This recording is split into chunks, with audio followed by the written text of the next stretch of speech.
All right, we are live, man. First time in what since the since the Patriots game, right before the bye week. We are live here on the Nosebleed Show, post game reaction to the Cleveland Browns. Browns lose by a score of 31-29. I am your host Tyrell Jackson. Welcome to the Nose section. As my LED lights fall behind me, we're cheap around here. But just want to say thank you all for watching. Don't mind the voice or me popping in a bunch of cold medicine. Um, battling a sore throat right now. And I was actually supposed to go to this game, but because of my health and because of my children's health, I was not able to go. So, it was only $20. So it's equivalent of me buying two Big Mac meals.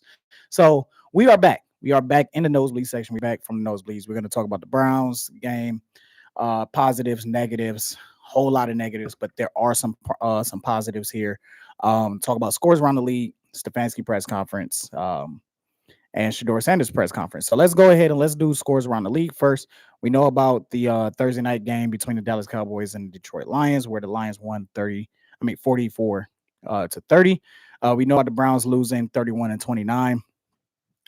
We are getting ready for the Chiefs and the Houston Texans right now. The Bears and the Packers are in a deadlock 21 apiece with about 6 minutes to go in the fourth quarter.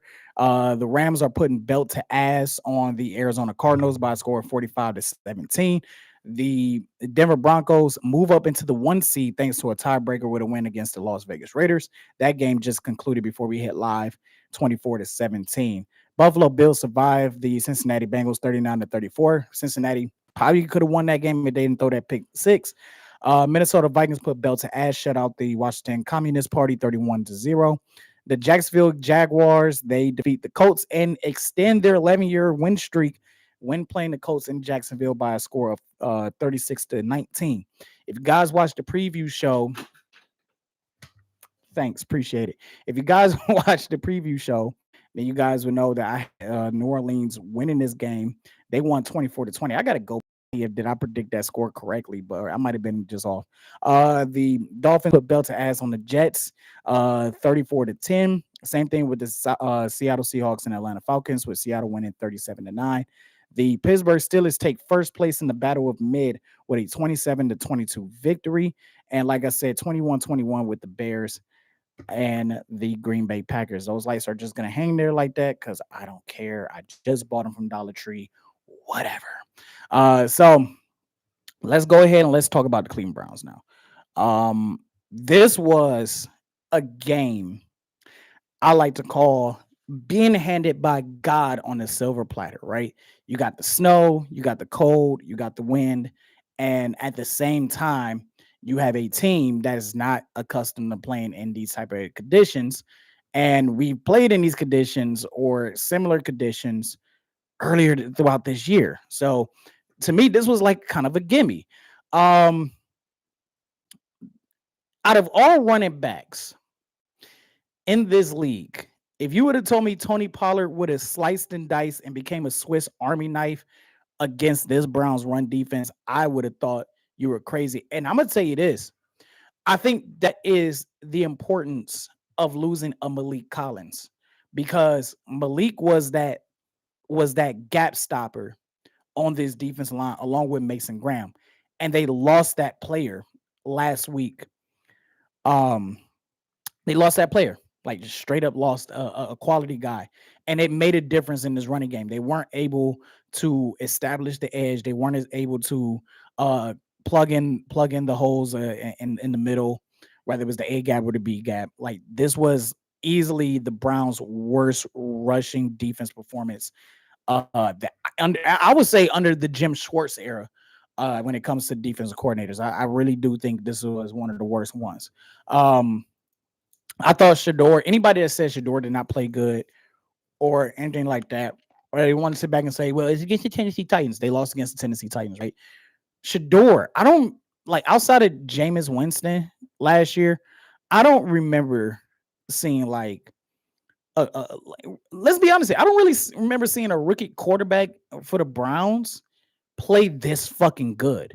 Like, I think Shador proved why he should be the starter for the rest of the year. Excuse me. I think Shador proved that. He made obviously he's a rookie, he's going through things, anything like that, and he has trouble reading the zones. And but like he tears apart man-to-man coverages. His like decision making is getting better. He's still a little timid in the pocket. He still likes to like fall back and retreat in the pocket when he's getting under pressure. But he did a better job at getting rid of the ball. He did a better job at throwing the ball out of bounds under the pressure. I mean, you got a bad offensive line like this. Like, this is like the best you can do. I mean, 23 of 42, 364 yards, 3 touchdowns, just that one interception he tried to make a big play off of. We've seen veteran quarterbacks make that play. We've seen rookie quarterbacks make that play. So, not too mad about that. He also had that one rushing touchdown that went for 14 yards. Quinshawn Judkins, 14 to 26, but you would have thought he ran way better than that, just about how hard he was running. Harold Fennett catches 114 in the tutty. He had the touchdown that could have tied the game or whatever it may be, but that didn't happen. Jerry Judy make drops 3 of 76 in that 60-yard tutty. Dylan Sampson had 5 of 64. Quinshawn had that 58-yard run, a 58-yard screen pass to him. So I'm trying to figure out. Let's break this down. Let's go offense, defense, special teams, right? Let's go offense, defense, special teams. Positives, negatives for all three sides of the ball, right? So to me, the positives on the offense was Shador Sanders. And let's be honest here. Like, it's kind of crazy how we have 4 rookies on this offense that is carrying the load for this offense. Like, you expect more from a veteran like Jerry Judy, like at the skill position, right? But like Shador's trying his best to carry the load. Dylan Sampson's doing his best. Quinshawn is doing his best. Harold Fennett is the leading receiver in catches and yards for the entire team. And it showed here. 8 for 114. I didn't even start him in my fantasy today. For a touchdown. It showed here today. Jerry Judy had an excellent inside crossing route, inside post route down the middle. And Shador hit him perfectly. Like, hit him perfectly, took it to the house. Jerry Judy's best player as a Cleveland Brown, no doubt about it. And that includes last year. Like, that was so needed for Jerry Judy, right? Dylan Sampson is running the ball. He's also catching the ball out of the backfield. Like, we got rookies here. And I know we have a young team, but like, my God, like these rookies outside, I think I could. I know Shador's only played 3.5 games, right? But to me, there's no doubt in my mind that outside of Dillon Gabriel, Andrew Berry hit on every single position in this fucking draft. He hit on every single pick in this draft. He hit on Schlesinger, he hit on Mason, he hit on Quinshawn and Dillon, and I think Shador could be a potential hit, right? He's far better, far more poised, far better playmaker than Dillon Gabriel could ever dream of and think of. And mind you, they had the same targets. They had the same offensive line that they're playing behind of. And you know, with Shador Sanders, that you always have a chance to win the game. I don't feel like that whatsoever with Dillon Gabriel. I borderline feel like that with Joe Flacco, but I'm like, is Joe Flacco? They trying to have him do too many rollouts. You guys seen the lives before, early in the season, those rollouts to giving a 40-year-old man fucking bunch of rollouts. Like, it's fucking stupid, right? But like, overall, Shador is far better than Dillon Gabriel. Dillon Gabriel cannot facilitate this offense the way it needs to be. He cannot get out of those pressures that he needs to be. He is far more, to me, the only thing that Gabriel has better than Shador, in my opinion, is that he's more poised under pressure than Shador Sanders. Like, Shador gets under pressure and you kind of see like the gears are turning a little bit, and he retreats a lot, and then he kind of panics. But he's getting better at standing taller. He did good against the Raiders. But he's getting better at standing taller. He's getting better at not retreating as much. And if he is retreating, he's getting the ball to the sideline and just throwing it away. Like, I know the one interception, he tried to force it, but I kind of don't blame him for making that, because I think it was a Larverdon that he just overthrew Larverdon on the run. Like, if he hits Larverdon in the like right here in the numbers, worst case scenario is just an incomplete pass. Like it wasn't the worst decision to me when I look back on it. Like I can see other quarterbacks making that decision. Like Larvadon has this, it's a very small window, but it's enough to where it's like, worst come to worst, if I put this ball correctly, it'll go, it'll hit the ground. It's just that Shador like overthrew the ball and it landed right in the hands of Xavier Woods. But like besides that, Shador had a good game. He had a good game. He struggles against his own. A lot of these younger quarterbacks do today. He'll learn along the way with the right coaching staff. This coaching staff, it's not it. Stefanski, Tommy Rees, it's not it. And to Tommy Rees, you got to go because I think Stefanski's gone. I think Stefanski's gone, and they're holding you back from going to Penn State. You leave because I think Stefanski's gone. If Stefanski's gone, you're going too, unless Jimmy Haslam protects you, right? And even if you're a coach, like let me make that decision, right? So that's the positives, right? The positives, Shador. The positives were Fannin, again, our rookies. Positive, believe it or not, Jerry Jeudy today was a positive. He wasn't a detriment to the team. Our negatives for the offense is clearly this offense line. This offense line is hurt. They're battered. They're broken. They're bruised. And now Ethan is out, and who knows if he's gonna play, right? So this offense line is dog shit, and I've been saying that all year long. There were times where they did good. Even that one play where Shador is like trying to direct traffic and everything. He's like, man, come on, and he ends up throwing it out. I was like, man, that was the best play this offense line ever did today, right? But whether it's protecting Shador or opening running lanes for Quinshon Judkins, they can't do it. They can't do it. Like the only thing they're good at is setting screens. Like they are not a good offensive line. And this is why I'm sitting back and saying like this offensive line needs to be destroyed. Like they should have worked on this offensive line in the offseason. They didn't. They kind of in a way neglected the offensive line, and this is the results. You got Shador running around. You got a running back that will clearly do better, can clearly do better than 1.9 yards per carry. We've seen it. Even in this game, we've seen how hard he runs, how difficult it is to bring him down on initial tackles. He has the most yards per carry, and the most yards at the first contact. So we know how good of a runner Quinshon Judkins is. We know how good of a runner Dylan Sampson could potentially be. But you cannot run behind this offensive line. It's just plain and simple. This offensive line fucking sucks.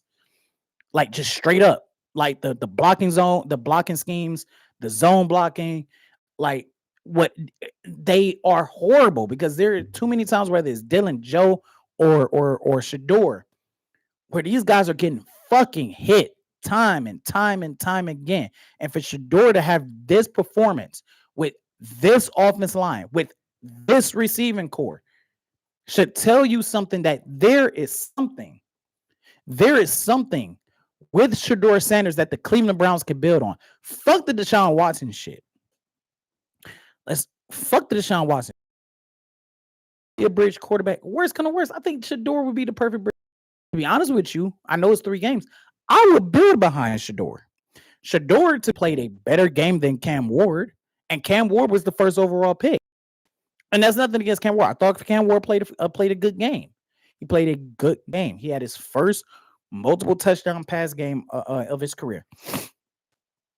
But I thought Shador played a better all-around game than Cam Ward. I will give Titans offense line this credit. They did a good job containing our guys from getting a lot of quarterback hits and everything like that and opening up running lanes.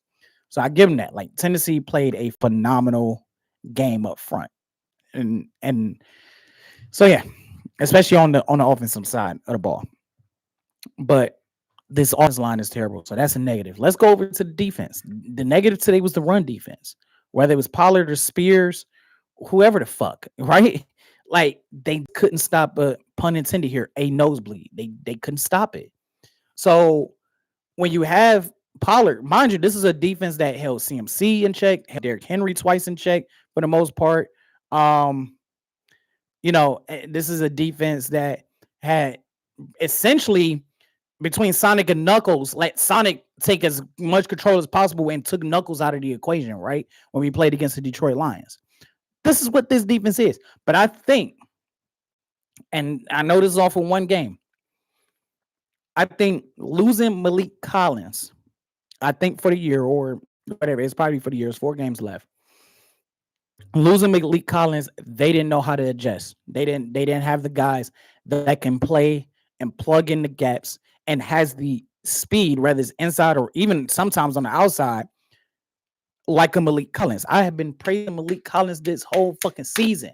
This whole season, before the hiatus, before this channel's hiatus, been praising Malik Collins the whole fucking year. He is an unsung hero that the Cleveland Browns lost in that San Francisco game, and it showed today. Our pass rushing wasn't the same. Our run defense wasn't the same without Malik Collins. And for somebody that a lot of people would not give a lot of credit for, he made a major impact for this defense.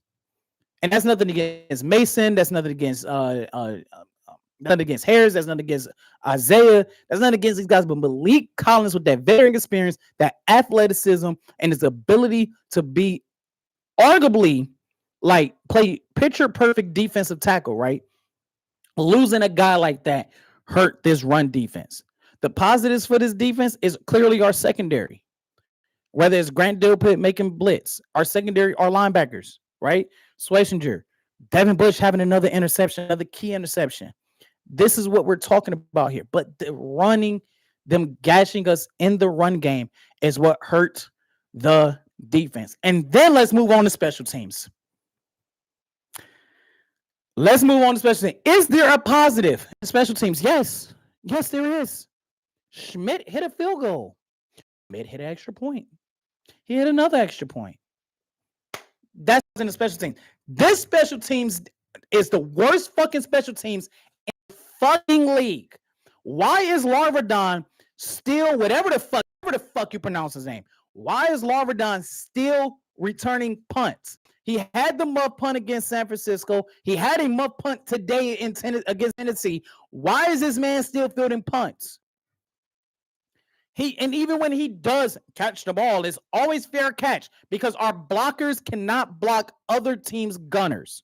They can't. You can't even catch the ball and run it for 5 yards because our special teams is not. Ray Patrone, why does Patrone still have a fucking job here? Can somebody answer me that? He should have been long gone fired after the damn Detroit game. But, well, it was just the 3rd game of the year. Then he should have been long fucking gone. Okay. After the Jets game for sure. But he's still here coaching. Like, look at this special teams. Look at this fucking special teams. Every single time we kick it off to another team, they are starting off at the 30 or at the 35. That's why I keep saying, just kick it just kick it in the back of the end zone so nobody gets hurt. But when it's our turn, we can't make it to the fucking 20. We can't even make it to the old school touchback. Like, make fucking sense with this team, bro. Make that make fucking sense with this special teams coordinator. Why does this man he draws up zero concepts? What do he teach in that room? What do he teach on that practice field, man? We had a block punt, bro. 2nd block punt of the season. This special teams cost us the game against San Francisco last week. When it was a closer game, when it was 6-8 or 10-8, whatever it may be. The special teams cost us the game against the fucking Jets. Remember, we whooped the Jets' ass up and down the field, but because of special teams, we lost that game. And again today, special fucking teams, block punts, muff punt returns. Inability to block for Jerome Ford. Why is Jerome Ford still returning kicks? Why is Larvadon returning punts? Why is Jerome Ford returning kicks? Jerome Ford can't return shit. He can't get the blocking and return shit. You're literally in a position where everybody starts 5 yards apart. This ain't the old school where everybody running down and you got to turn around and do all the blocking shit. No, you are literally formed a line of scrimmage essentially. And you're telling me with these new fucking rules or these newer fucking rules to our kickoffs that you can't fucking block, that you can't get these guys to the 25-yard line? Somebody needs to ask Stefanski, why the fuck does Ray Patrone still have a fucking job in the organization? I can say the same thing about Kevin Stefanski. I can say the same thing about 6-24 in the last 30 games since that wild card game. 6-24 since the wild card game in 2023. You can say that. I'm tired of the Stefanski's a 2-time coach of the year. He's a 2-time coach of the year. Fuck that, dude. You are 6-24 and you have the worst offense in the league. You can't score. You can't do shit. I don't give a fuck about these 29 points. They average 15.2 points per game. We fucking suck. We suck. The first time this year, we scored more than 17 or more points.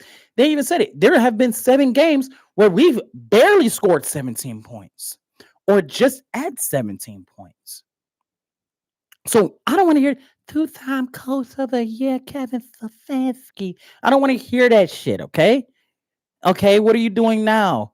Congratulations, the chef used to be a Michelin star chef. Guess what? Not only did he lose his Michelin star, but now he's the worst chef on Yelp.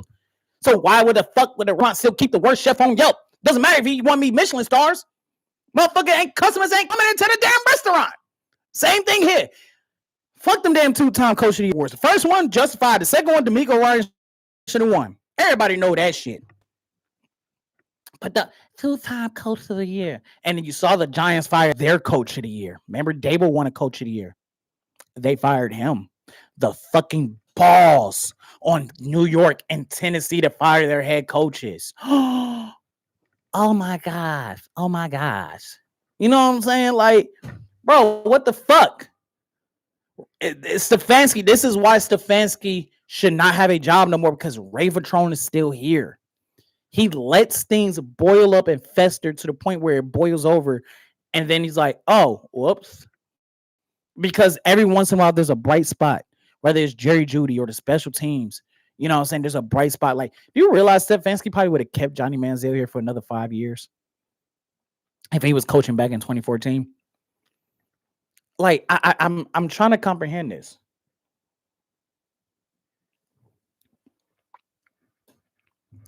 He's a 2-time coach of the year. 6-24 in the last 30 games. That includes today's game. 6-24 in the last 30 games. 6-24. But there's very little Stefanski defenders now. And even today, let's talk about the 4th and 2, 4th and 7 play right here. What the absolute fuck was that? So you're at 4th and 2, right? You're barely in enemy territory.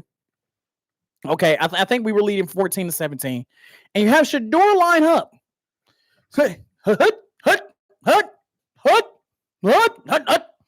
get him to jump all sides, right? So you take the delayed game. Cool, that happens. Should have went for it, to be honest with you, but you could have hit him in a flat route. You would have got the first down, right to Njoku or Fannett, right? But okay, doesn't go for it. Then on the 4th and 7. We get these motherfuckers lined up off sides. We get these motherfuckers lined up off sides, right? What does Stefanski do? Does he take the punt and decline the penalty and just give him the first down? Or do you accept the penalty, go 4th and 2, and now let's try to go for it fucking again? Oh, Stefanski decides, why the fuck not? So, Stefanski, you got your fucking wish by getting them to jump all sides. But then when they jump all sides, you don't take advantage of that and try to take that momentum away from them, right? Just think about that. Like, imagine you have to take the delay game because you can't get them to jump off sides, and then they jump off sides. And then you go out there and have the balls to go for it on the 4th down and convert the 4th down conversion. Do you know how big of a moral defeat that is? Even if you don't get that 4th down and they was able to like stop you on that 4th down, it would have just took the penalty. Then it's like they still would have been pissed off, but you rewarded them for jumping off sides. They jumped off sides. As a matter of fact, jumped off sides. They literally there were 7 guys lined up off sides. They were lined up off sides. Why the fuck not go for it? Because if you get that 4th and 2, that is a moral defeat that changes momentum in the game. And then let's talk about how Shedeur ran it for 14 yards. Shedeur runs it for 14 yards, gets a touchdown, makes it 31-23. People, Do you A, you're down by 8, you're down 31-23, 5 minutes left. Do you A, go for the 2-point conversion? Do you B, go for the extra point to make it a 7-point game? Or do you do what Kevin Stefanski do and just fucking go for it? If you chose C and A or C and A, guess what? Or D, both C and A. If you chose option D, congratulations, you should be fired as the head coach of the NFL, because now you put your team in a position to where, I don't know, they scored touchdown again. Guess what? Instead of going out there and kicking the extra point and possibly sending it to fucking overtime, oh my God, you gotta go for 2 because you try to be the smartest guy in the fucking room. Well, congratulations, you Ivy League fucking prick fuck. You just fucked the whole fucking team. And then what the fuck was that play? Now, Jerry Jeudy sat back and said, right, after the game, oh, we practiced that play since preseason, right? Since training camp. What training camp? What training camp? I ain't no fucking way y'all practice that play since training camp. And that's what y'all produce? You know a team practice a play. Look at the Philly special. That's a team that practices it since training camp. But you telling me, and not only that, but you leave it in the hands of, oh, I don't know, your fucking rookie running back. You don't even bring Shedeur out there, who made that beautiful pass to Harold Fanning. Like, Shedeur had 3 beautiful touchdown passes. Shedeur had 3 beautiful touchdown passes. That play, that, mind you, if you take the extra point, when it was 31-23 to make it 31-24, we're not even talking about this. We're not even talking about this play here. We're not talking about this play, regardless of if Shedeur botched it or not, right? And let's say you do get that 2-point conversion. The first thing I would have sat back and said was, thank God we got that, because what a stupid fucking decision. Take the fucking point. Have coaches forgot to take the fucking point sometimes? Take the points, and voila, you're down by 7. Our defense stopped a fucking shitty offense. So you had no ability, you had no trust in your defense, right? Which they caused Tennessee to only burn 1 minute on the clock in a 4-minute drive. Then you march down the field. Shedeur throws the fucking corner post route to Harold Fanning. Touchdown. Oh, hey, remember that 2-point conversion we failed? Oh, yeah, we have to go for 2 now. We have to go for 2 now. And that's the play you come up with? Out of all the wildcat shit that you try to run earlier in the game, in the second quarter. They know the wildcat is coming. Is not innovative. This is not 2008. We're not Ronnie Brown and the Miami Dolphins. We're not. They know this play. What? Because it worked against the fucking Dolphins? You think that shit gonna work with everybody else? When they see the reason why it worked against Miami, because they never seen the Browns do that play before, and they did it 3 times. This is what I'm talking about with Stefanski. This is exactly what I'm talking about with Stefanski. Stefanski sees something good, he just sticks with it, and that's fine. You have to stick with things that work. But my God, dude, you ran the Wildcat earlier in the second quarter. So when you go out there and run the Wildcat, I saw Shedeur go to the side. I was like, oh, not the fucking Wildcat. Not the fucking Wildcat. It's the same thing with that Harold Fanning shit against the San Francisco 49ers. It's the same shit with that. You saw Baltimore do that shit against you, so now you think you can do that shit. It's the same thing with this shit, man. It's the same thing with this shit. You run the reverse. You try to pop it off to the, but guess what? The communication was off. Quinshawn did not get to his spot fast enough. And I'm going to tell y'all something that nobody paid attention to. Tennessee had that covered.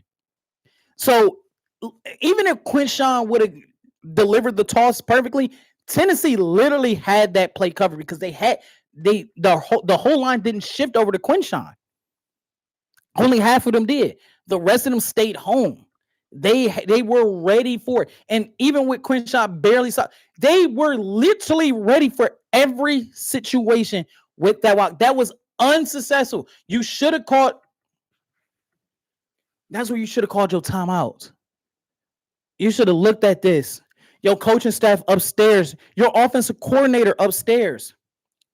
I know Stefanski's not the play caller no more. I don't want this scapegoat shit, man. Because how many times have I said, you are the CEO, as the head coach, you are the CEO of everything that goes on that field. And you hear your offensive coordinator do that, and you got to do as a head coach, be like, hey, nah, we ain't gonna run that. We ain't gonna run that. They're gonna be ready for that. They'll be ready for it. We can't run that play. Excuse me, as I battle this sore throat. They know it's coming. And Tennessee was ready for it. Whether you reversed it or ran it right up the middle, whatever the Titans were ready for that play. No ifs, ands, buts about it. Straight up, ready for that bitch. So this is why Stefanski can't keep his job. This is why. Because Stefanski put the team in a position to fail. Excuse me. He put the team in a position to fail. You're down by 8. You're down by 8. And the best you get is a 2-point conversion. Like I said, let's say we do let's say we do that. I'll be one of the motherfuckers to sit back and say, you know what, Stefanski? You better thank the lucky stars that it worked, because that was stupid. That was stupid. You were trying to think so ahead if we scored again, right? You was trying to think so ahead. Like, if I get this 2-point conversion and our defense gets to stop, then guess what? We can go down there and march down the field and score again. And now, now instead of it being 31-30, we got to rely on our kicker, it's going to be 31-31 already. And then I can go out there and kick the extra point. So worst case scenario, if my kicker missed the extra point, we just go to overtime. But what are the odds of that succeeding? I just showed. This is why people just take the fucking points. Defense makes a stop. You're down by 7. You drive down the field, which we did, which Shedeur put us in a perfect position to win the game. And then you take out the guy who put us in a position to win the game, and you run that shitty ass Wildcat. This is why the 2-time coach of the year needs to be fucking fired. This is why. I have never seen Andy Reid do a boneheaded play like that. I haven't seen Shane Steichen do some shit like that. I haven't seen John Harbaugh do some shit like that. Hey, people, in the comment section, if you've seen these coaches do that shit, put it in the comment section, whether they would succeed at it or not. But these coaches, like your Brandon Staley's, your Stefanski's, your Mike McCoy's, there's a reason why 2 out of 3 don't have a head coaching job. Mike McCoy's different. He's the interim head coach. But there's a reason why they got fired from the Chargers. Because they did analytical, boneheaded fucking bullshit plays like this. Paul DePodesta is not an organization no more, so why is this man still got a job here? We knew Stefanski's Paul's guy. Why does he still have a job here? Somebody please tell me, have y'all seen Andy Reid do some shit like that? Have you seen Bill Belichick do some shit like that? You seen Tony Dungy do some shit like that? Have you seen Harbaugh, Tomlin, hell, even Zach Taylor? Have you seen these guys do this shit? To where you're down by 8, and instead of kicking the extra point, you go for 2? When I'm defending Schmidt here, for fuck's sakes. Where Schmidt hit every single kick in this game in this weather condition. He hit the extra point. He hit the field goal. He's been kicking good since week 1. Is he perfect? No. Is he a serviceable kicker? Yes. Enough to where you can give him another year. He's done his job. So why would you not trust your kicker? Be down by 7. So you think too goddamn much, you Ivy League fucking prick fucks. You think too goddamn much. You just sit there and thinking, tick, tick, tick, tick, tick, tick, tick, tick, tick, tick, tick, tick, tick. That's all you fucking do. That's all you fucking do. You try to be the smartest fucking people in the goddamn room. Excuse my French on that. I'll bet cousin, I don't use God's name in vain, but we know you try to be the smartest motherfuckers in the damn room and on the damn field, and it bit you in the ass again. It bit you in the ass again. That's why these analytical fucks can't fucking make it, because they just throw the rule book of what worked for the last 125 years. Fuck what worked 125 years ago. We're coming in and doing some new shit. Well, the new shit is what cost the goddamn Browns another fucking loss. Doing some stupid, bullheaded bullshit like you just fucking did the last 5 minutes of this fucking game. That's the bullshit I'm talking about. That's the bullshit us Browns fans are fucking fed up with. That's the bullshit that we have had to put up with the last 6 years of this motherfucker. The last 26 years of this goddamn franchise. Just did it again because they done got me goddamn mad. And I'm going to have to answer to that on Judgment Day. I will answer to that on Judgment Day. But this bullshit is fucking stupid. Take the goddamn points. Take the goddamn points. That's all you gotta fucking do. All you gotta fuck this stupid ass, bullshit ass, analytical ass fucking coaching fucking sucks. It's fucking rotten. That's why it don't fucking work. It's okay to put in a mix in it. It's okay to use a little bit of it. I'm not saying go to the Stone Age with that shit. Yes, it's okay to use some analytics, but when you rely on it too fucking much, like this Ivy League fucker does. When you don't set a standard and a culture in a damn locker room like this motherfucker does by letting Ray Vitrone continue to be the fucking coach here of special teams. Time and time again. They have done this shit for far too fucking long. And winners as Browns fans, I know we are fed up. But when is this fucking media gonna call him out on this bullshit? They give him the most softball bullshit, Mary Kay Cabot answers. And I got a fucking gripe with Mary Kay. I got a gripe with you, Mary Kay. Hat is off. Fuck that. I got a gripe with you, Mary Kay, because you are the Browns beat reporter. Oh, let me get a drink for this. You are the Browns beat reporter. You've been doing this shit for almost 20 years, if not longer.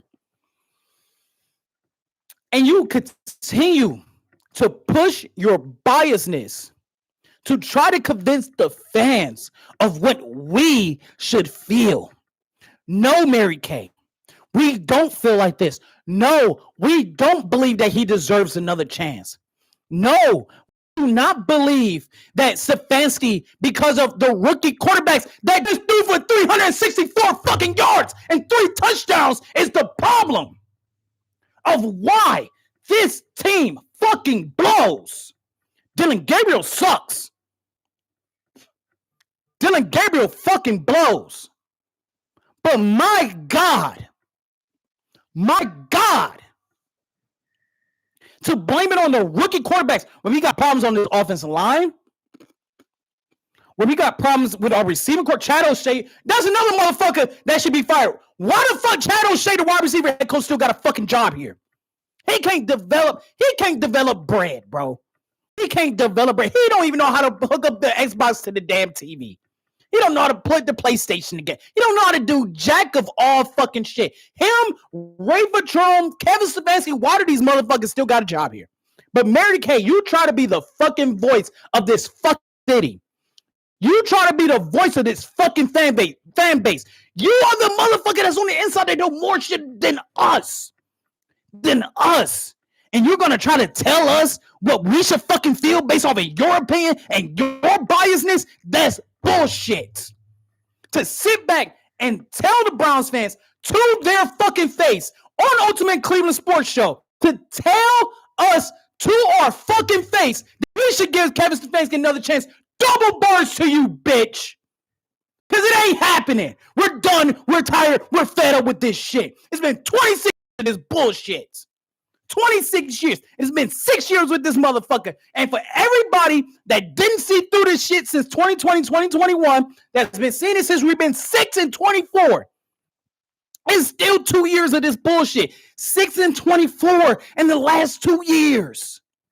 6 and 24. I had this team winning at least 6 games in the preview. We can't even do that. We are back. We are back to expecting at least, if the Browns can get 6 wins, that's a successful season. 6 goddamn wins. In the meantime, you're wasting the greatest defensive. I'm not over-exaggerating when I say this. The greatest defense season by any player in league history as of this day. Even better than Reggie White's 1987 season. Garrett has just as much, if not more, sacks through 13 games than Reggie White did in 1987. And we're fucking wasting it. We just wasted our fucking rookie quarterback in his 3rd start when these teams got film on him. I don't give a shit if it's the Titans, the Dolphins, the Raiders, I don't give a fuck. You're playing against an NFL team. You're playing against the NFL team. And in his third start, he throws for 364 and 3 touchdowns. And if he doesn't try to make a play and throws the ball to Larvadon right on the button, he doesn't even throw an interception. Down by 14, and not once, but twice. Not once, but twice. I'm going to say that shit again. Not once, but twice. Down by 14, drives the football down the fucking field and goes and tries to win us the fucking game. Just for you, Kevin Stefanski. To put this fucking team in a shitty position. To put this team in a fucking shithole. Unfucking believable. If there's any other Kevin Stefanski apologists, please put it in the comment section. I want to know why you still think this man still have a job. I don't know why he has a job right now. And he's a grown man. He got to take care of his family. I get it. But hey, when we're bad at our jobs, don't we get fired for that shit? So why is this man not getting fired for being a shit coach at this job? He has sabotaged quarterback after quarterback. He has sabotaged his team time and time again to force feed his fucking ego. And he got Mary Kay in his back fucking pocket because, and I think Mary Kay does it because, Mary Kay, that's an excellent question. And she's probably like, oh my God, he said my name in the press conference. Oh my God. So I got to tell all the fans, I got to tell Cleveland Browns Nation, I got to tell all the Browns fans across the entire world, you should give Kevin Stefanski another chance. Double birds to you, Mary Kay. Worst beat reporter. Don't ask. I watch these other guys that are beat reporters for other teams, and these motherfuckers ask the hard-hitting questions when it fucking matters. They don't give no softball bullshit. They don't come out here and say, oh, this, that, and the third. I just listened to the Ravens, one of the Ravens beat reporters the other day about Harbaugh. And he didn't give they didn't give their opinion on that shit. He kept it a buck. What the fans are feeling, what the organization is. His thoughts based off the information that he has that we don't have. That he can tell us. Because we know Mary Kay got way more information than she can tell us. But this motherfucker keep telling us, oh my God, you should give Kevin Stefanski another chance because he had 2 rookie quarterbacks. And it's so hard. It's so hard to win with 2 rookie quarterbacks. It's so hard. Rookie quarterback just do 364. So what you got to say now, bitch? What you got to say now? Huh? We see the problems with Shedeur Sanders. The coach ain't it. It's time to go. Time to go. Don't give her, and she don't have a microphone, but we need to cut her microphone off. We need to cut her feed off. Cut it off, straight up. Because she had no business saying that bullshit. None. Let's watch Kevin Stefanski's typical ass press conference. Gave everybody a reminder, fair use. We are reviewing things. So YouTube, Cleveland Browns, NFL, this is fair use. Let's listen to Kevin Stefanski's. Very disappointed. You got to the Titans. They won the game, so they made more plays than we did in the end. Just disappointed to some of the things that happened in that game.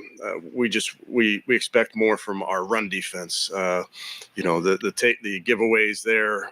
That's not about who we are. We got to protect the ball. We had a punt blocked, and obviously not getting either of the 2-point plays really off is frustrating. So that's on all of us. We own it. Can't hide from it. It's all of us. It's offense, defense, special teams. It's players and coaches. I'm gonna stop right there. At some point, it can't be just everybody, bro. It can't be everybody. It got to be you, bro. You're the head coach. You're the CEO of the team. That it is on you. You're gonna blame the players for not getting the 2-point conversion when they shouldn't even have been in that position both times. They should have never been in that position. That's on for putting them in, as your hat says, opportunity, for putting them in a bad position, to give them no opportunity to win. That's not on nobody but you, Stefanski. Call these motherfuckers out on this shit. Coaches will own it. It's frustrating, but we'll move on together. That's what we'll do. Then I'll take any questions. I know Shedeur had the pretty bad interception, but just overall, what about the sort of moxie and bringing? Yeah, he fought, throughout the game, which we knew he would. Mary Kay, there's going to be ups and downs, and I thought there were some really good moments. He'll keep learning from some of the plays that he wants back, but some really good moments. What was supposed to happen on that last 2-point? Yeah, not going to get into all the specifics, Jeff, but obviously did not go as. Or did Tommy? Yeah, I make every call. Why would you take him? Whoa. You what? Did my ears deceive me on that? He makes every call. So what I just said a couple minutes ago is right. You in charge of this shit, bro. So you approved that call, or you made the call as you put it. You made the call. You fucking bozo. Yeah, it's a idiot. 2-point play. Didn't come through on our first 2-point play. Got to the second 2-point play. We didn't come through, but that's on me. Was that play call yours or Tommy's? I'm responsible for all of it. Kevin, on the first one, just I guess what prompted wanting to go forward in that scenario? Yeah, it's a scenario that we talk about a lot. That's something that when you're down 14, feel good about the decision there. Didn't come. How can you feel good about the decision there? Someone please tell me, how do you feel good about the decision? I don't like that. Someone tell me, does that compute? Does that literally register in your head? Down by 14 points, you score a touchdown and you go, let's go for 2. Somebody tell me. Maybe I'm the dumbass here because I don't coach or anything like that. You know, at the highest level, I did coach Pee Wee football for a little bit. I never put my team in that position when we made a comeback. It was like, man, we taking the 1 point. We gonna climb through. We gonna scratch through. You mentioned the run defense. What did you see as being the biggest issue? Yeah, we have to look at it. That's not what we're built to do. It's not what we're about. We'll make sure we point it out and fix it. But give them credit. But that's something that we hang our hat on. Kevin, another special teams blunder. How do you keep believing in Bubba? Yeah, I'm not going to get into that type of stuff, Jeff. We have to play better. We have to coach better. But that's just the bottom line. Oh my God. I don't think I ever done this before in the show's history. We gotta watch the tape on that one. What the fuck he just? How do you keep believing in Bubba? Yeah, I'm not going to get into that type of stuff, Jeff. We have to play better. We have to coach better. But that's just the bottom line. Jeff, I appreciate you asking that fucking question. I have been complaining that this media don't ask them the hard-hitting questions. And that was an excellent question. And his response is, I don't get into that. We just got to coach better. This guy's a fucking pansy, bro. What a fucking moron.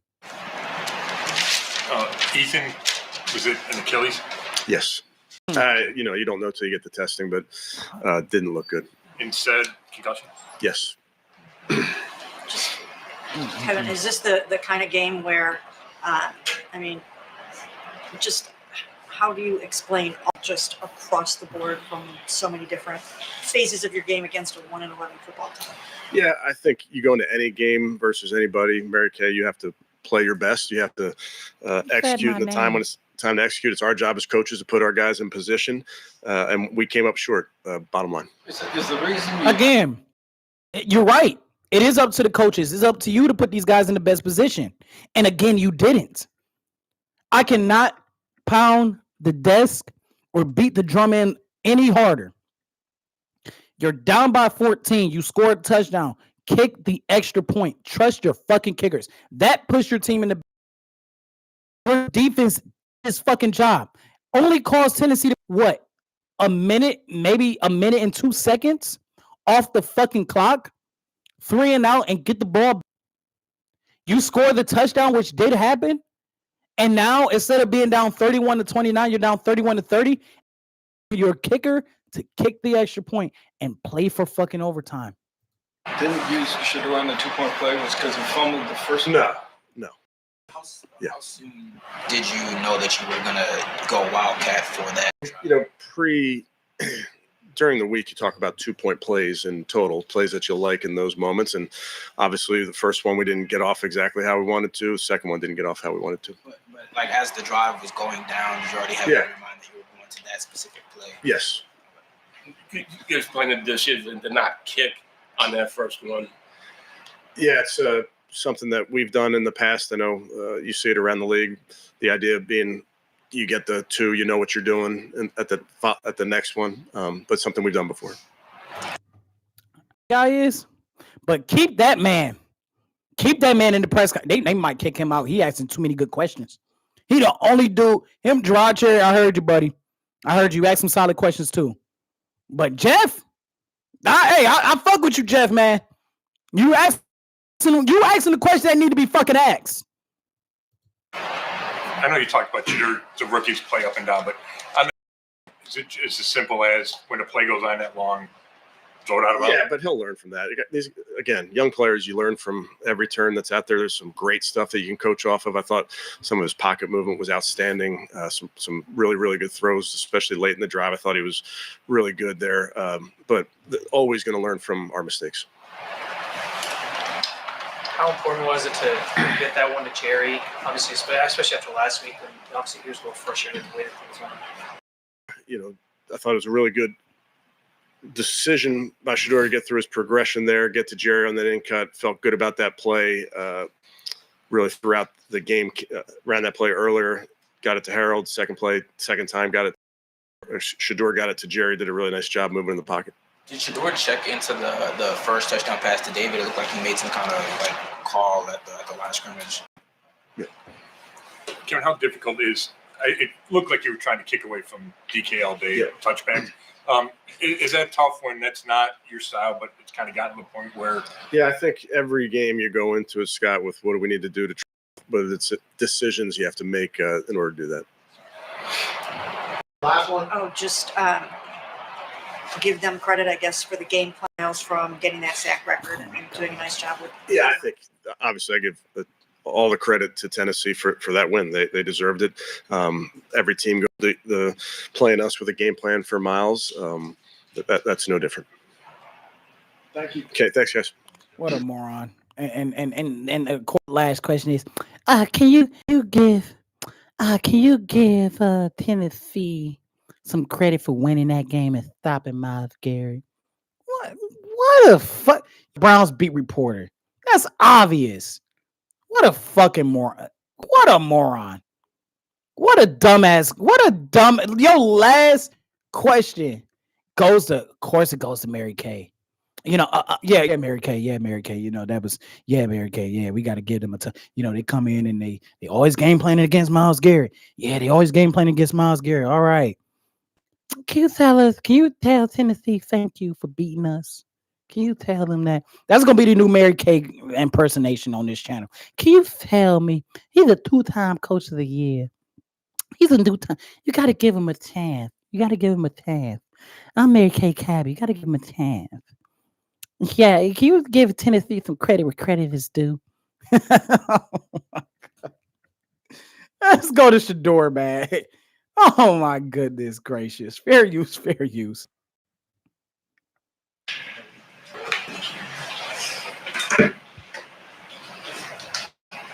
Shedeur, when you drive the offense down the field, you have an opportunity to tie the game. When sports going through your mind, when you take. Oh, by the way, I said this in the New England review game post review. I sat back and said, why the fuck do our team not have microphones for our reporters? They had to see that. All of a sudden, our reporters got fucking microphones now. Throughout this entire year, they just been yelling that shit. Hey, can you tell us about the game plan? Yeah, that's all they've been doing. They got some microphones in this bitch. All right. Who watched this shit? Let me relay that to them. Off the field and you can see the play go the way it goes. I was thankful that I was driving down the field and we scored. Did you wish you had the ball in your hand at the moment to tie the game? If any play, I would always have the ball in my hand, but that's not what football is. Sometimes you got to run the ball. Sometimes you got to kick a field goal. That's the game. That's the most important thing is the ball. So in any situation, of course you would want to, but I know we practiced something and did it in practice, and we just didn't seem to this day. So I would never go against, kind of like what the call was or anything. Look at that. Look at that. Calm, poised, and know how to deflate. See, the way y'all be questioning Shador, the way y'all be throwing him these hardball questions for a fucking rookie quarterback, y'all know y'all need to throw that shit at Kevin Stefanski's direction. These hard-hitting questions y'all asking Shador to try to get him tongue-tied and try to get a headline out of him. y'all ain't getting out of Shador. Shador put that bright smile on and start answering that motherfucker correctly. Shador could be a politician, man. I'm telling you, he know how to work the media. Work in practice? No, we just called it in the game and it didn't work in practice. Shador! That's what we're talking about here. He's cooking. He's cooking. We got to run that back. We got to watch the tape on that one. He's cooking. Come on. Did that work in practice? You like, sarcastically, come on, Shador. I don't give a fuck if y'all call it glazing. I don't care if you call it glazing, man. And I don't care, bro. He's in this media to a master class. For all the quarterbacks or the people that don't know how to work, bro, just listen to Shador. He is Deion Sanders. His dad got him ready for this shit. That's beautiful. Run that shit back. Practice? No, we just called it in the game and it didn't work in practice. I don't think you call plays in the game that didn't work in practice. What was working for you so well today, and it looked like pretty bad conditions out there? What was working for me? I'll say God. God was working for me, honestly. The way how I would say, let me be mentally clear out there. And in a lot of different situations, a lot of, I would say, when it's a lot of confusion, when it's a lot of adversity, when it's a lot of things, going on, that's why I feel like God steps in the most for me to be able to help me stay close to him. So I would say that's definitely what was working for me today. After the interception, to be able to stay clear and then come back. I answer for you for sure. I answer for it. I answer. I know you're going to answer, Shador, but I got you. Because I'm Shador fucking Sanders. Forgot about that play by the time he marched back out on that field. I forgot about that shit. I tried to make a play. It didn't work. Oh, well. I made the best play possible. And that oversold it on the worst case scenario would have been incomplete. I just overthrew it. It was an interception. I move forward. I move on. Yeah, definitely on the interception. I'll say I feel we stagnant, I'm trying to get a spark. I'm trying to, so that's all it is. Whoa. I don't like to stop mid-answer. But what the fuck he just say? Definitely on the interception, I'll say I feel we stagnant, I'm trying to get a spark. I'm trying to, so that's all it is. And as the game goes on, as time goes on, and I know my dad mad at me for that, for sure. I know the team, he is. But I would say as time goes on, those decisions and those things, will slim down. And we won't be in situations where I have that feeling, like I got to make something happen. So, yeah. Holy shit, dude. I was trying to get a spark. We felt stagnant. What kind of way to spin that? But that says a lot more than just this game. And yeah, his dad, I wonder what his dad thought. From head coach to head coach, I don't give a damn what Colorado record is. If it's college or NFL, you've been in those situations before, like we were down by 14. You've been in those situations before. You start to rile your team up. You start to make the comeback. And as a coach, what do you do? I wonder what Deion Sanders thought about that. To Harold, the last touchdown, is he the intended target there? And when you let it go, did you know that he was going to go get it? Nah. All right, come on. No, I mean, I'm saying it was a great pass. Who would be the intended target? The whole play, not the throw. The whole play. When you come up. I got you. Yes, I was intentionally throwing it to him, and he caught it, made a play, and. What happened on the first 2-point try? Did you just not? No, I didn't. That was on me. Get a grasp of the ball and it slip out. Fumble snap, so that's on me. Shador, I know you said play 2-point trial was something you guys had practiced, but it wasn't a surprise to you that you were after you scored, right? Because I know Kevin was saying like that was always the plan, so that wasn't a surprise. Yeah, nothing we do out there on the field is a surprise to me. Honestly, like we practice for situations, we do everything, and if they knew it would pan out like that, I don't think they, would have did. In any situation, if we feel like something's not going to be a success, we'll intentionally call it, and then, just be surprised when it don't work. You know what I mean? So I think every play, I think that's the whole league. Any play you go into a game with, you expect success, and if that don't happen, that don't happen. The result. I agree with that with Shedeur, but again, like I said, Stefanski. I mean, I don't know why you preach that in the first place, man. I don't know why you preach that if we're down by 14, we're gonna go for 2 on the first touchdown. We're gonna go for 2. That shit is mind-boggling. That is what you're practicing in Berea. That's mind-boggling. Because like, are you serious? Like in that scenario, you just kicked the extra point. Defense, and then hey, defense, go out there and do what you're supposed to do. Defense did it. Shedeur went and did what he was supposed to do as the quarterback. Cool, calm, collected, and poised that whole drive. And yes, we got helped out a lot by Tennessee being boneheaded, bro. We got helped out a lot by Tennessee being boneheaded. But nonetheless,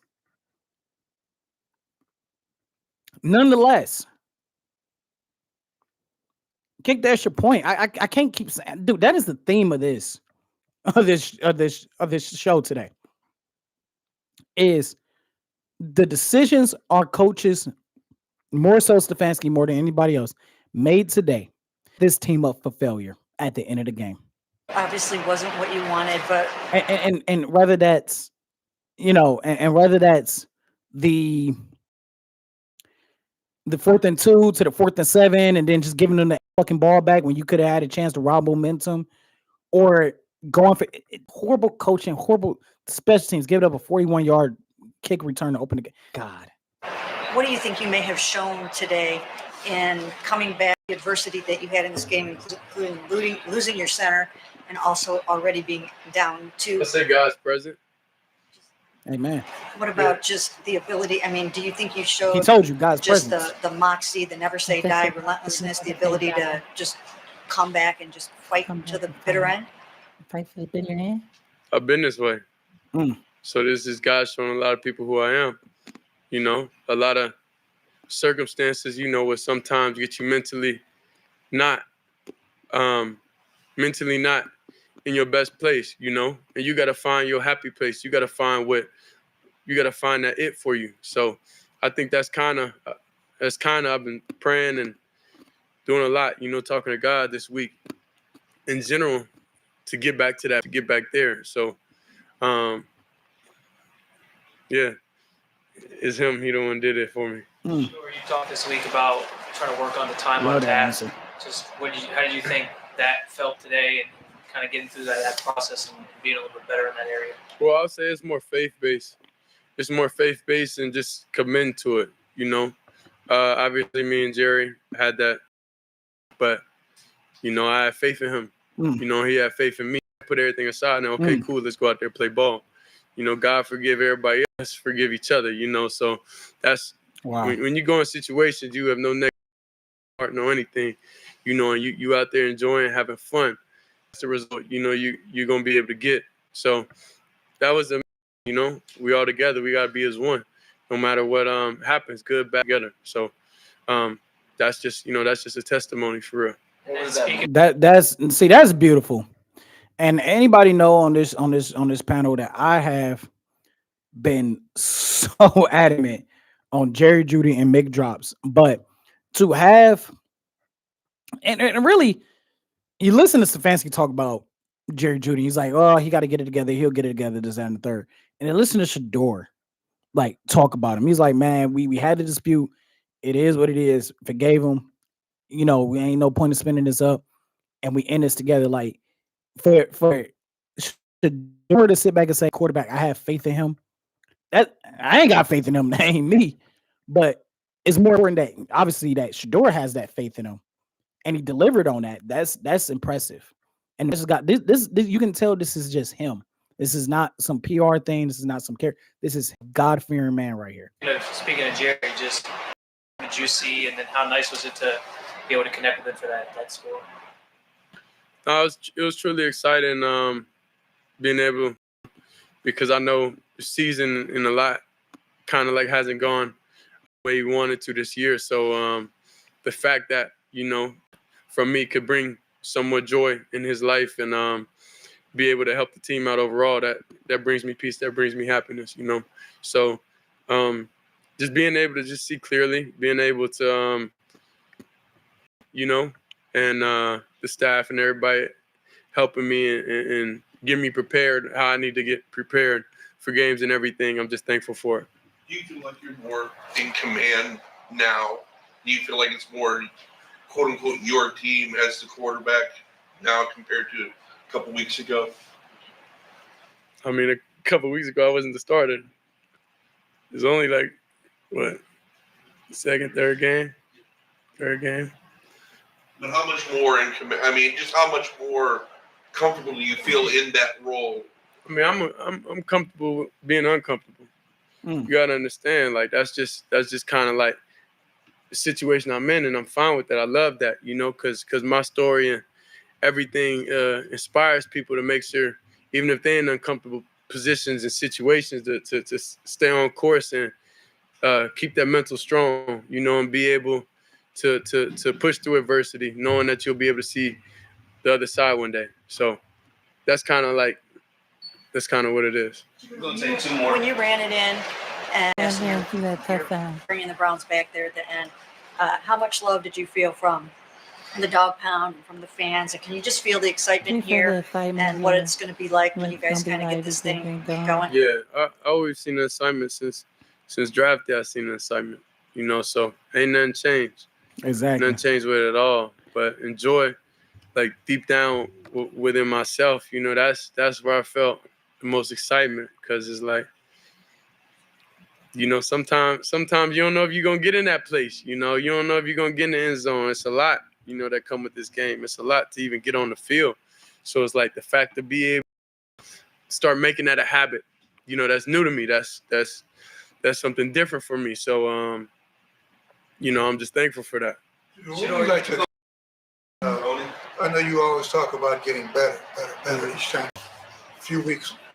What would you like to accomplish? Obviously, besides winning, but what would you like to accomplish in terms of improving every single start? I feel like this week we have improved from sideline communication, just keeping everybody chill, under one tent, basically, analogy. Communicating, checking everybody's temperature, how everybody feeling, what we need to do, what players are comfortable with, everything. So I feel like that I feel like we improved this week.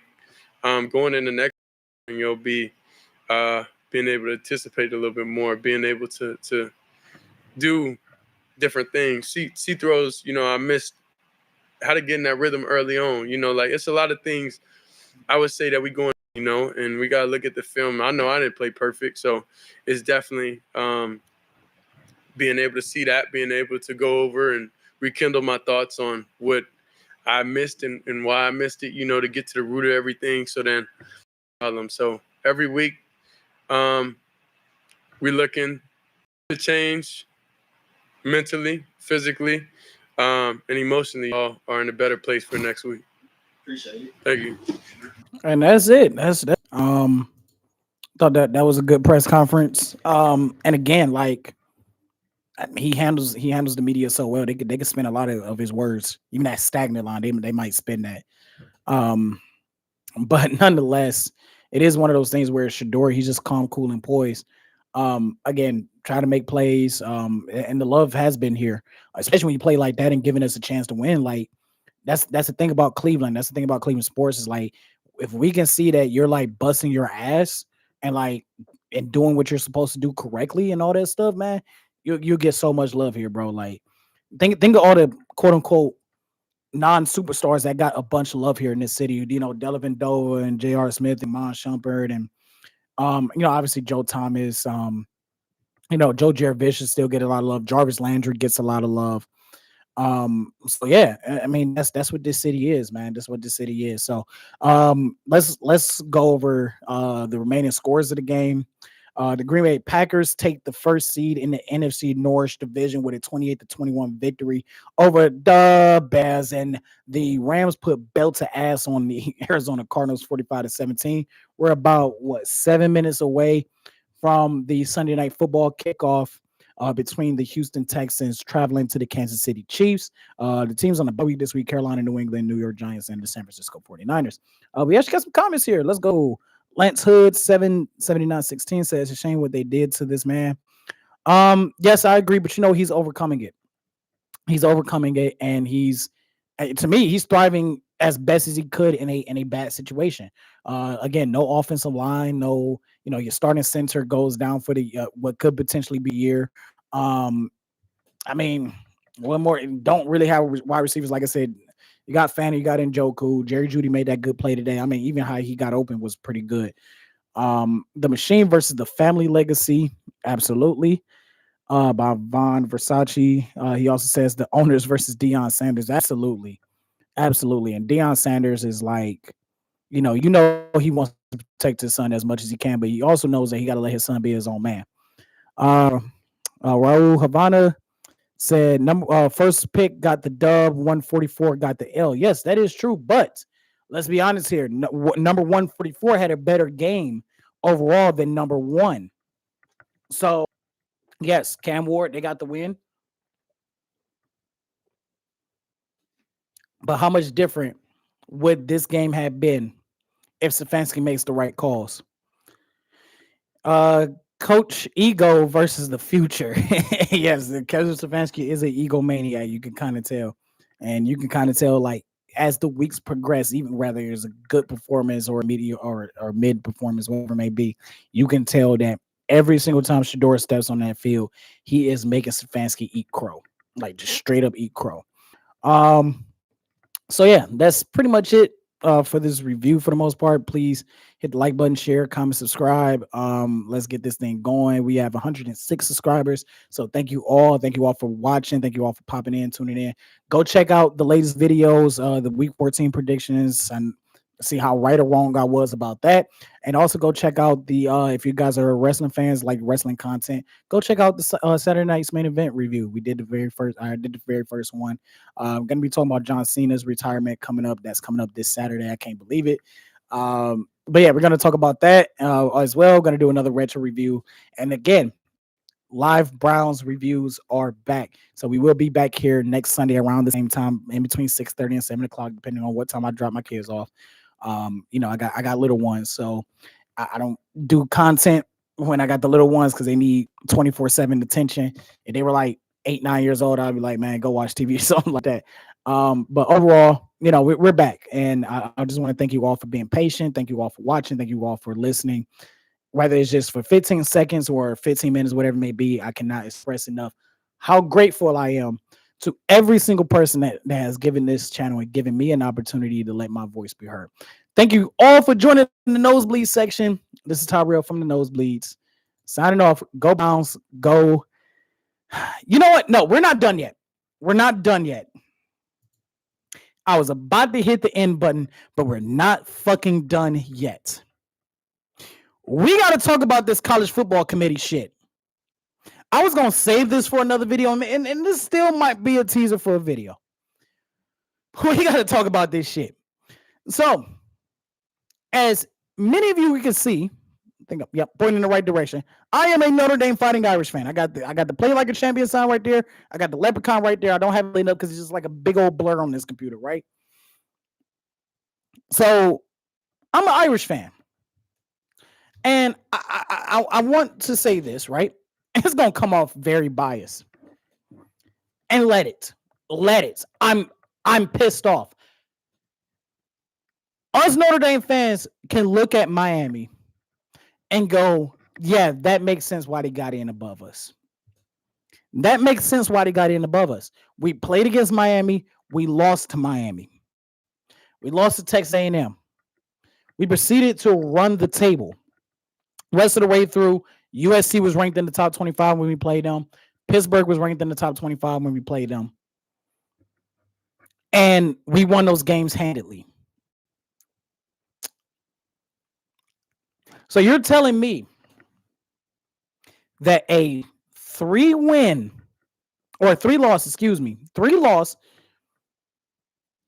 SEC team that lost to Oklahoma by 2 points. Okay.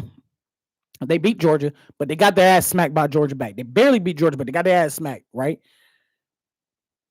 But then they lose to, we're going all the way back to the regular season. Or to the beginning of the season, didn't they lose to Florida, unranked Florida by 14 fucking points? Remember all the memes, the dynasty was over, the dynasty is dead? Well, not to the selection committee, because the selection committee has just told us that if you're in the SEC, you automatically get in. You can be a 9-3 team. You can play against the worst of the worst. In the SEC, it's not as strong as it, like, as far as like top to bottom is. You got your top teams, you got your Ole Miss, your Oklahomas, Bama, Georgia, but like your LSU's, your Arkansas's, like even Vanderbilt has been good the last couple of years. Like Texas was very disappointing, right? But the selection committee just said, hey, it's okay to lose to an unranked team by whether it's Florida State or not, ACC or not. Florida State has not been good the last few years. They had that 1 year, Florida State had 1 year where a lot of people thought they should have got in and they didn't get in, and it's really caused the expansion to 12 teams, right? And I don't believe in making it a 16-team playoff. I believe 12 teams is good enough. 12 teams, 3 rounds, whatever may be. I think that's good enough. I think you don't touch it. They let Tulane get in because they got a conference championship.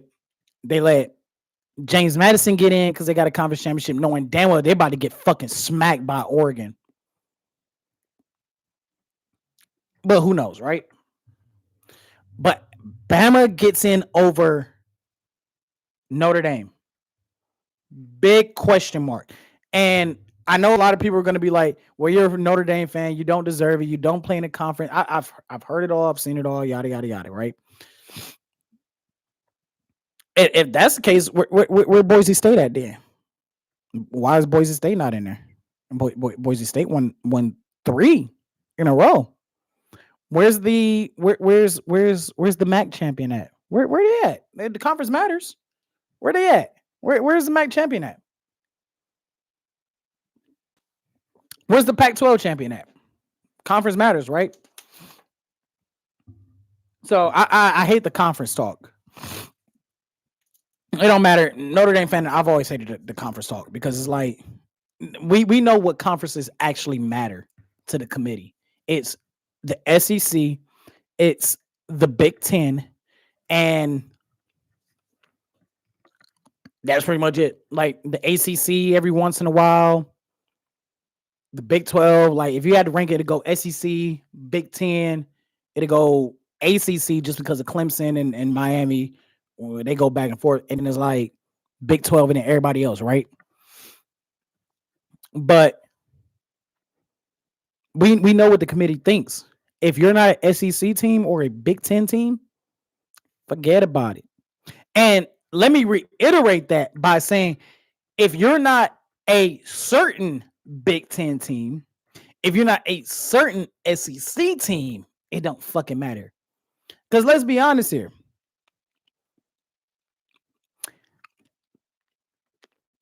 Indiana, congratulations to them. First outright Big Ten championship since 1945. Indiana had to fight, scratch, and claw for this number 1 spot because they have it's Indiana football. They have a shit reputation, right?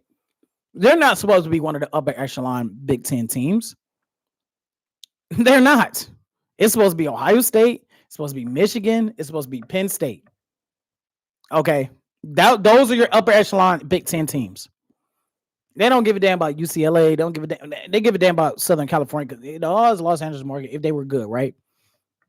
But if you're not Ohio State, Michigan, or Penn State, don't give a fuck about the Big Ten. Let's be honest here. They don't give a fuck about the Big Ten. You think the committee gives a fuck about Maryland? You think they give a fuck about Rutgers?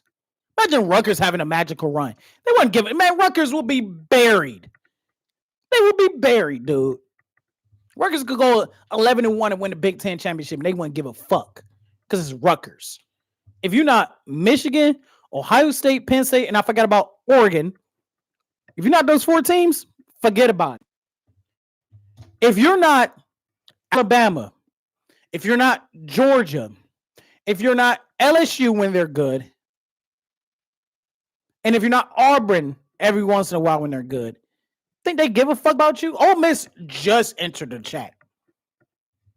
They just entered it, and you saw what they did last year.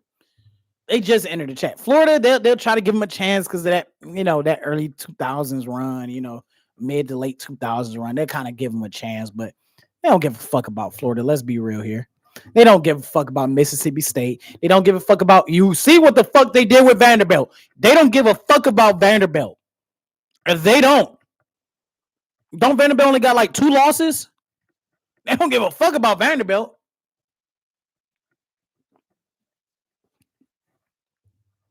You think they give a fuck about Arkansas? Please. Please. ACC. If you're not Clemson, Miami, they don't give a fuck. If we put in these the conference thing is bullshit because didn't Duke just win the ACC championship? Why are they not in the playoffs? If conference championships fucking matter, why is Duke not in the playoffs? Even if Virginia would have won it, they weren't making the playoffs. If you're not Miami and you're not Clemson, they don't give a fuck. Wake Forest, they don't give a fuck. NC State, they don't give a fuck. North Carolina, they damn sure don't give a fuck about you. They don't give a fuck about Duke that just won the ACC championship. They don't care. They don't give a fuck about Florida State. And we saw it when they were fucking great. They didn't give a fuck about Florida State. Let Miami have that run that Florida State had 2-3 years ago and watch Miami would have got in when it was a 14 playoff. They would have been got in. But you, Florida State, we don't give a fuck. You ain't Miami. You ain't Clemson. The Big 12, shit, Oklahoma and Texas, they in the SEC. They in the SEC. And I can throw the Oklahoma in that ringer of teams they give a fuck about. They try to give a fuck about Texas. They squander that. So this whole notion of, these conferences, if you're not a handful of teams from like each, if you're not like these conferences be having like 14 teams in there. Be having 12, 14 teams in these conferences, like these Power 4 conferences, right? And they only give a fuck about 3 or 4 of them motherfuckers. Even if the ones that just sneak in and fucking play dominant, they have to fight, scratch, and claw for that shit. We saw what Indiana went through. They had that magical year last year. They turned around this year. Nobody gave them a fucking chance. And they're a better team than they were last year. So they just told everybody that if you ain't in the SEC, and not only that, but if you're not one of the upper echelon SEC teams, we don't give a damn. Remember, everybody was sitting back and saying, hey, if Alabama gets blown out for Georgia, it makes no sense why they make it to the playoffs, right? And that talk is going out the window. We all said it. And you can go back and go to the internet archives from 24 hours ago. 48 hours ago. If Bama gets blown out by Georgia in the SEC championship game, you cannot justify them going to the playoffs. Well, the committee did. And then when they answered the question of why Notre Dame did get in, they used Miami as the example because that's what they wanted. They wanted to increase that tension of the rivalry between Miami and Notre Dame. But just like Miami fans knew, we knew too. And we did all of this going back and forth because we had some common opponents. Well, they did this and they did that and blah, blah, blah, blah. But then when we all sat down and looked at it, we like, hold on. Why are we going against each other? We had a head-to-head. You guys beat us. That's when us fans, us Notre Dame fans kind of went, okay, they beat us, though, at the end of the day. It don't matter if they beat Stanford by this many points, if they beat Pittsburgh by this many points. Doesn't matter. It does not matter. What matters is that we went head-to-head against Miami. and we lost against Miami. So Miami should get in. Miami got in, even though they didn't play. Hey, that's another thing I heard. Well, maybe they should have played this weekend. They were in a conference. They could have played this weekend. Miami didn't play this weekend. It was Virginia versus Duke, and Duke won. So if conference champions matter, why the fuck is Duke not in the in the playoffs? Who gives a damn? They 7-5. They won. They are the kings of the ACC. It's not Clemson. It's not Virginia. It's not Pittsburgh. It's not Miami. They didn't give a fuck about that loss to Louisville, but Miami beat us. So, okay, that's fine. But Bama, fuck out of here. The fuck out of here with that shit. So, that's just my quick snippet on the damn college football playoffs. I think it'd be fun. Fuck Alabama. Fuck the SEC in general. I don't give a shit. Fuck them. Plain and simple. But they wanted Alabama in there because they needed Alabama.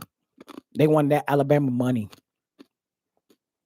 We can't have Alabama not make the playoffs. But they lost to an unranked team by 14 points. Well, that's too damn bad, Notre Dame. That's basically what they said. Okay. I'm just trying to figure out, you lost to Georgia and Florida State by combined 28 points.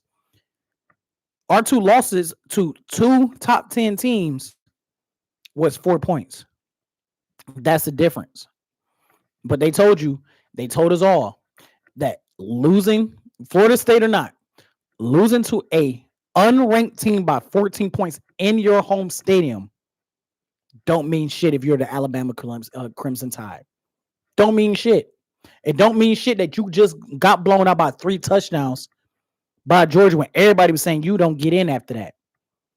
But you Alabama. That's the end of this stream. That's it. Make sure y'all tune in. Please hit the like button, share, comment, subscribe. Like I said, wrestling content coming out, football content coming out, all this stuff is coming out. So just want to thank you all. The nosebleed section is now closed officially. I just had to get that off my chest. Until next time, signing off.